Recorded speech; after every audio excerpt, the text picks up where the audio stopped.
چنان شنودم که ملکی از ملکان پارس با وزیر خیش متغیر شد و وی را معزول کرد و او را گفت جایی را اختیار کن که به تو دهم تا با قوم خود به آنجا روی و در نعمت باشی. وزیر گفت مرا نعمت نمی باید.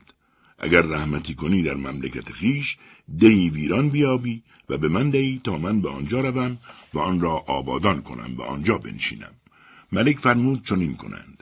اندر همه مملکت بگردیدند، یک جا جز آبادانی ندیدند. وی ملک را گفت این ولایت که از من باز گرفتی به کسی ده که اگر وقتی از او بازخواهی همچنین به تو سپارد که من به تو سپردم. ملک از او عذرها خواست و وزارت به وی باز داد.